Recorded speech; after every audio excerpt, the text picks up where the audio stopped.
আপনাদের একজন ডাক্তার এবং ওনার পরিচয় দিছে যে আমি তারেক রহমানের বিরুদ্ধে ইলেকশন করতেছি, জানো না? বলছি। তো উনি বললেন যে ব্যালেটে তো এখানে সংবিধান সংস্কার পরিষদের সদস্য হিসেবে আলাদা কোনো ব্যালেট ছিল না। আমরা গণভোট চেয়েছিলাম এই জুলাই জাতীয় সনদের, সবাই সম্মত হয়েছিল। ইন্টারিম গভর্নমেন্ট, অস্থায়ী গভর্নমেন্ট, তত্ত্বাবধায়ক সরকারের মতো মৌলিক কোনো বিষয়ে সিদ্ধান্ত নেওয়ার এখতিয়ার রাখে না। তারা কিভাবে একটা অবৈধ আদেশ জারি করে রাষ্ট্রপতি? আমি মহামান্য রাষ্ট্রপতির সাথে তখন কথা বলেছিলাম যে মহামান্য রাষ্ট্রপতি, আপনি কি আদেশ জারি করতে পারেন?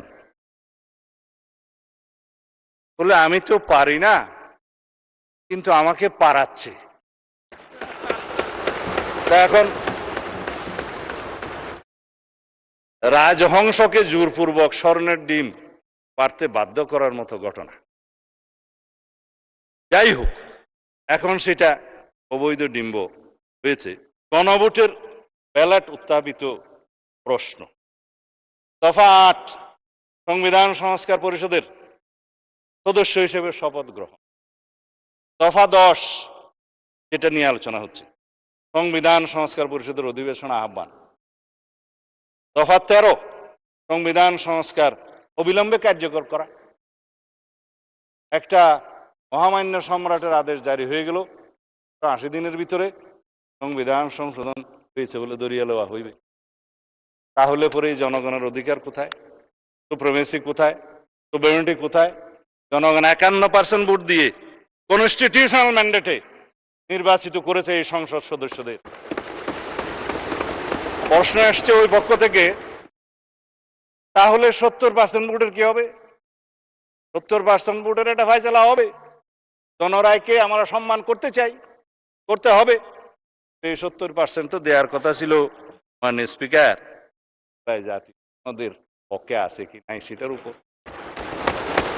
আমি আগেও বলেছি, এই যে আদেশ যেটা নিয়ে কথা হচ্ছে এবং যেটার সাথে সামঞ্জস্য রেখে গণভোটের অধ্যাদেশ করা হয়েছে, এই গণভোটের দফা ৩ এবং ৪, আরো কয়েকটা দফা আছে, দেখলে সময় যাবে, আমি দেখবো না। সামঞ্জস্যতা রেখে প্রশ্ন রেডি করা, জনগণকে বলছে এটা সংবিধান সংস্কার হয়ে যাবে, এর পক্ষে হ্যাঁ অথবা না। কথা হচ্ছে মাননীয় স্পিকার, আর্টিকেল 93 অর্ডিন্যান্স জারির মাধ্যমেও রাষ্ট্রপতির ক্ষমতা নাই কোনো সংবিধানের বিধানকে রূপিত হয়, পরিবর্তন হয়, সেরকম কোনো আইন জারি করা, অধ্যাদেশ জারি করা। এটা তো অধ্যাদেশও নয়, এটা তো ভয়েড অ্যাব ইনিশিও একটা অর্ডার, যেটা রাষ্ট্রপতি করতেই পারেন। সেখানে কনস্টিটিউশন চেঞ্জ করার জন্য একটা আদেশ জারি হলো, তারপরে সেটার অনুবলে গণভোটের মধ্যে প্রশ্ন উত্থাপিত হলো। এগুলো সবকিছু হচ্ছে এখতিয়ার বহির্ভূত। যারাই করেছে, ইন্টারিম গভর্নমেন্ট করেছে, কনস্টিটিউশন ভায়োলেশন করেছে, অথচ সেই কনস্টিটিউশন অধীনেই তো তারা শপথ গ্রহণ করেছে। সে রাষ্ট্রপতি করতেই পারে না, এখতিয়ারটা কোথায়? তারপরে আসে এখন দফা ১৩, সংবিধান সংস্কার অবিলম্বে কার্যকরী হবে। সেটা বললাম, সরাসরি এর মধ্য দিয়ে নেক্সট পার্লামেন্টকে, অর্থাৎ এই পার্লামেন্টকে, সাকসেসর পার্লামেন্টকে, পরবর্তী পার্লামেন্টের এখতিয়ারকে খর্ব করা হলো। পৃথিবীতে এমন কোনো বিধান নাই, সংবিধানের মাধ্যমেও না, সাকসেসর পার্লামেন্টকে, পরবর্তী সংসদকে বাইন্ডিং করতে পারে, অধিকার ক্ষুণ্ণ করতে পারে। হ্যাঁ, করতে পারে। আমরা এখানে এমন কোন আইন এখন সংবিধান আনতে পারবো না যে পরবর্তী পার্লামেন্টের সংসদ সদস্যরা এই করতে পারবে না। নো, যার জন্য সংবিধানের ফ্যাসিস্ট সরকার আরোপিত 7A and B null and void ঘোষণা করা হয়েছে। আল্টাবায়াস দ্য কনস্টিটিউশন ঘোষণা করা হয়েছে, বলা হয়েছে নন এস্ট। এখন আসেন যে দফা ৭, ১৮০ দিনের ভিতরে সংবিধান সংস্কার সম্পন্ন করার যে বিধান করা হয়েছে, এই সংস্কার পরিষদের অস্তিত্বই নাই। এই সংস্কার পরিষদের এখতিয়ার এখানে ডিক্লেয়ার করা হয়েছে যে ১৮০ দিনের ভিতরে এই আদেশে যা যা আছে সব করবেন। আদেশটার মধ্যে মাননীয় স্পিকার যে সমস্ত তফসিল দেয়া হয়েছে 30টা তফসিল, এই তফসিলের মধ্যে আদেশটা দেখলাম, আমি তো মনে করছিলাম 48টাই তফসিল এখানে ধরিয়ে দেবে, পক্ষে 47 বলছে জুলাই জাতীয় সনদ 2025-এ যে সকল ঐক্যমত হয়েছে ঐক্যমত হয়েছে উইথ নোট অফ ডিসেন্ট।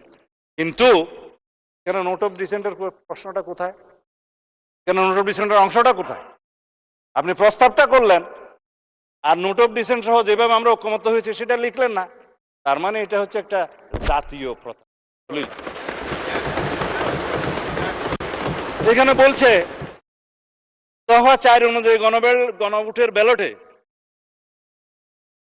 স্থাপিত 4টি প্রশ্নের প্রত্যেকটিতে আপনি আলাদাভাবে হ্যাঁ অথবা না দেওয়ার বিধান, এই হ্যাঁ অথবা না দেওয়ার বিধান এইটা সংবিধান সংশোধনের প্রশ্ন জড়িত, এই পার্লামেন্টের সার্বভৌমত্ব লঙ্ঘনের সাথে। এই প্রশ্নই আপনি গণভোটে দিতে পারেন। যদি দিয়েও থাকেন 4টা গণভোটের প্রশ্ন, আমাকে কেন বাধ্য করা হলো একটা জবাব দিতে হবে হ্যাঁ অথবা না? বলা হচ্ছে যে তুমি এখানে 3টা শরবতের বোতল আছে, তবে এই কুইনেনটাও তোমাকে খাইতে হবে। মা ছেলেকে ট্যাবলেট খাওয়াতে পারছে না বেশি তিতা, তো কলা খাই ছেলে, কলার ভিতরে কুইনেনটা ঢুকাই দিল ছেলে, এবং খাওয়ার সময় দেখলো এটা তিতা তিতা লাগে, তারপর এটা পুরো বাইর করে ফেলা। এই কোন আইনকে আপনি জাতিকে এইভাবে বাধ্য করে খাওয়াইতে পারেন? 3টা প্রশ্নের সাথে জুলাই জাতীয় সনদের মিল আছে। আমরা গণভোট চেয়েছিলাম এই জুলাই জাতীয় সনদের, সবাই সম্মত হয়েছিল। ইন্টারিম গভর্নমেন্ট, অস্থায়ী গভর্নমেন্ট, তত্ত্বাবধায়ক সরকারের মতো মৌলিক কোনো বিষয়ে সিদ্ধান্ত নেওয়ার এখতিয়ার রাখে না, তারা কিভাবে একটা অবৈধ আদেশ জারি করে রাষ্ট্রপতি? আমি মহামান্য রাষ্ট্রপতির সাথে তখন কথা বলেছিলাম যে মহামান্য রাষ্ট্রপতি আপনি কি আদেশ জারি করতে পারেন? বলে আমি তো পারি না, কিন্তু আমাকে পারাচ্ছে। তা এখন রাজহংসকে জোরপূর্বক স্বর্ণের ডিম পারতে বাধ্য করার মতো ঘটনা। যাই হোক, এখন সেটা অবৈধ ডিম্ব হয়েছে। এখন সংসদ সদস্য হিসেবে শপথ গ্রহণের পর দফা 8 অনুসারে ওই আইনেরই আদেশেরই অস্তিত্বহীন সংবিধান সংস্কার পরিষদের সদস্য হিসেবে শপথ নেওয়ার কোনো বিধান না থাকার পরেও একজন মাননীয় ব্যারিস্টার সদস্য বলেছেন না, আমার মাননীয় সদস্য বোধহয় ডক্টর শফিকুল ইসলাম মাসুদ বলে, এই সংবিধান সংস্কার পরিষদের সদস্য হিসেবে শপথ নেওয়ার ফর্মটা আমি পটুয়াখালী থেকে আনি নাই, এখানে কে সাপ্লাই করলো? আমি একমত, প্রধান নির্বাচন কমিশনারের অফিস থেকে এই ফর্ম এখানে জাতীয় সংসদে দেওয়ার এখতিয়ার প্রধান নির্বাচন কমিশন। তিনি শপথ নিয়েছেন তফসিল 148 অনুচ্ছেদের অনুবলে তফসিল 3-এ সংবিধান সংরক্ষণের জন্য তিনি শপথ নিয়েছেন। শপথ ভঙ্গ করেছেন, সংবিধান লঙ্ঘন করেছেন। কেউ একজন সিভিল রাইট হিসেবে মামলাও করেছে, এখানে পক্ষভুক্ত করে নাই নির্বাচন কমিশন, কিন্তু বার্ডিক যদি আসে নির্বাচন কমিশন ভায়োলেট করতে আসবে। আমি মাননীয় প্রধান নির্বাচন কমিশন এখানে বলা ঠিক না, যেহেতু উনি অনুপস্থিত, এটা বিধান নাই, সেজন্য ঘুরিয়ে বলছি প্রশ্ন করতে পারতাম, করছি না। আপনি সংবিধান সংরক্ষণের জন্য শপথ নিয়েছেন, এই ফর্ম আপনাকে দাখিল করা জাতীয় সংসদ সচিবের কাছে পৌঁছে দেওয়ার কে এখতিয়ার, কে দিয়েছে, কোন আইন বলে? জাতীয় সংসদের সচিব এখানে উপস্থিত আছে বলতে পারি, ভায়োলেশন তো হবে না। তিনি এই ফর্মটা এর কাছেও পাঠালেন, আমাদের কাছেও পাঠালেন। আমরা তখন আমাদের নেতৃবৃন্দ মাননীয় প্রধানমন্ত্রীর সাথে আলাপ করে বললাম, আমরা তো আজকে শপথ নিতে যাব, এখানে তো 2বার শপথ নিতে হবে। দেখা যাচ্ছে প্রথমবার শপথ নেওয়ার পরে দ্বিতীয়বার শপথ নিলে তো আগেরটা ভায়োলেশন হয়ে যাবে, এখন কি করবেন? বলে আমি তো এমপি হিসাবে নির্বাচিত হয়েছি, ব্যালটের মধ্যে একটা ধানের শীষ ছিল, আর একটা কোদাল মার্কা ছিল, আর একটা কি যেন ছিল, তারের পাল্লা ছিল, আপনার খুশি হয়েছেন? ঠিক আছে। দাঁড়ির পাল্লাও ছিল, আচ্ছা শাপলাও ছিল না? ওনার আসনে শাপলা দাঁড়ায় নাই, ওনার আসনে শাপলা কুলি দাঁড়ায় নাই, ঢাকা 17-তে ছিল না, সেজন্য উনি না ওনার আসনে দাঁড়ায় নাই, ঢাকা 17-তে দাঁড়ায়। আপনাদের একজন ডাক্তার এবং ওনার পরিচয় দিছে যে আমি তারেক রহমানের বিরুদ্ধে ইলেকশন করতেছি, জানো না? বলছি তো উনি বললেন যে ব্যালেটে তো এখানে সংবিধান সংস্কার পরিষদের সদস্য হিসেবে আলাদা কোনো ব্যালেট ছিল না। ব্যালেট ছিল না, বাইশ ব্যালেট ছিল না। বলে যে এখানে এমপি নির্বাচিত হওয়ার জন্য কনস্টিটিউশনাল ম্যান্ডেট হিসেবে নির্বাচন কমিশন সংসদ সদস্যদের নির্বাচনে একটা ব্যালেট দিয়েছে, সেখানে আমরা সিলটিল দিয়েছি। আর একটা গণভোটের ব্যালেট ছিল, এ সংস্কার চাই কি চাই না, হ্যাঁ ওখানে হা না দিবে, জবরদস্তি দিয়েছে, দিল। তিনটার মধ্যে ঠিক আছে, একটার মধ্যে ঠিক নাই, চারটা প্রশ্ন। তো সেইটা তো আর নির্বাচিত হয় নাই, সেটা হচ্ছে জুলাই জাতীয় সনদের পক্ষে আছে কি নাই। তো জুলাই জাতীয় সনদের পক্ষে তো আমরা আছি, সারা জাতি আছে, সেটা দিয়ে তো সংস্কার পরিষদের কোন সদস্য এখানে নির্বাচিত হয় নাই। শপথ নিবেন কিভাবে? এই যে মাননীয় সদস্য গ্যাজেট নোটিফিকেশন দেখাচ্ছে, আমি তো গ্যাজেট নোটিফিকেশন দেখতে দেখতেই এই 70-এর কাছাকাছি আসছি। কোনটা গ্যাজেট আর কোনটা আইন সেটাই এখন বর্ণনা করছে। এখন সার্বভৌম জাতীয় সংসদের নির্বাচিত সদস্যগণ কিভাবে নির্বাচিত? সার্বভৌম জনগণের এখতিয়ার অনুসারে তাদের প্রতিনিধি হিসাবে তারা নির্বাচিত করেছে এই সার্বভৌম জাতীয় সংসদে। আমরা ব্যক্তিগতভাবে কেউ সার্বভৌম নই, কিন্তু এই হাউস বাংলাদেশের একমাত্র হাউস এটা সুভারেন, যেখানে যেই আলোচনায় আপনি করবেন এটা আদালতে নেওয়া যাবে না।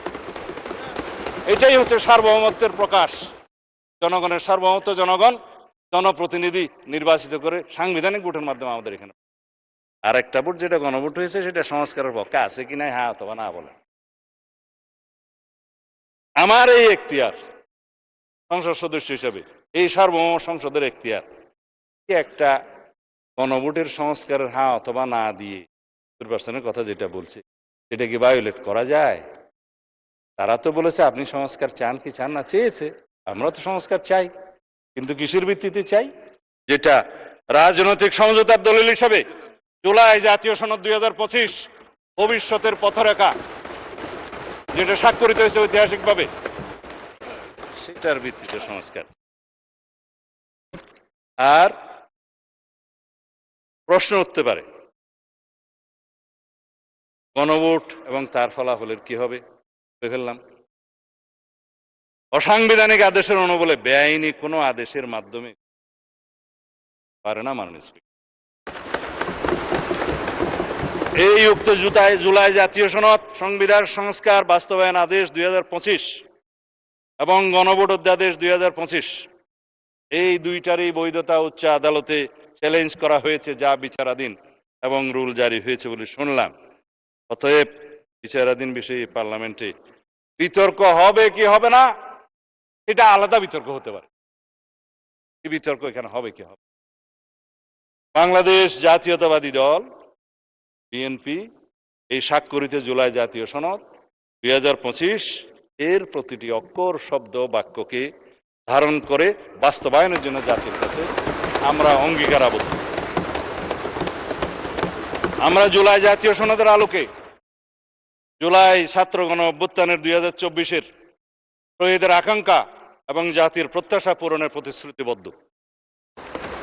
এদেশের জনগণ বিএনপির নির্বাচনী ইশতেহার সমর্থন করে শতকরা 51% ভোট দিয়ে তাদের ম্যান্ডেট দিয়েছে। কিন্তু আমরা সরকারি দল, বিরোধী দল সবাইকে নিয়ে এই মহান জাতীয় সংসদে সমঝোতার ভিত্তিতে আলাপ আলোচনার মধ্য দিয়ে সংবিধানের গণতান্ত্রিক সংশোধনী আনতে চাই। বাংলাদেশের মানুষের বিশাল জনপ্রত্যাশার প্রতি আমরা সকলেই দায়বদ্ধ। আমি এখন কনক্লুড করবো, এরপরে পলিটিক্যাল আমি দেব না, কারণ সময় বোধহয় বেশি নাই। হ্যাঁ, আচ্ছা 1 মিনিট সময় আছে আপনার। ঠিক আছে, আমি 1 মিনিটে, আপনারা একেবারে না বললেও ভালো, তাই আমি আহ্বান জানাচ্ছি মানে স্পিকার, আসুন আমরা সংবিধানের গণতান্ত্রিক সংস্কারের মাধ্যমে, সংশোধনের মাধ্যমে রাষ্ট্র কাঠামো মেরামতের ঐতিহাসিক অঙ্গীকার পালন করি। সেই জন্য আমি আজকে এই মহান জাতীয় সংসদে প্রস্তাব রাখছি on behalf of our leader of the house. জাতীয় সংসদে প্রতিনিধিত্বকারী সকল রাজনৈতিক দলের এবং স্বতন্ত্র সদস্যদের সমন্বয়ে সংবিধান সংশোধনের জন্য একটি সংসদীয় বিশেষ কমিটি গঠন করি এবং উক্ত কমিটিতে আমরা সকলে মিলে আলাপ আলোচনা করে সমঝোতার মাধ্যমে জনপ্রত্যাশিত সংবিধান সংশোধনী বিল এই মহান জাতীয় সংসদে উত্থাপন করি এবং সেটা সমঝোতার মাধ্যমে আমরা গ্রহণ করি। আমার সময় শেষ। ধন্যবাদ মাননীয় মন্ত্রী।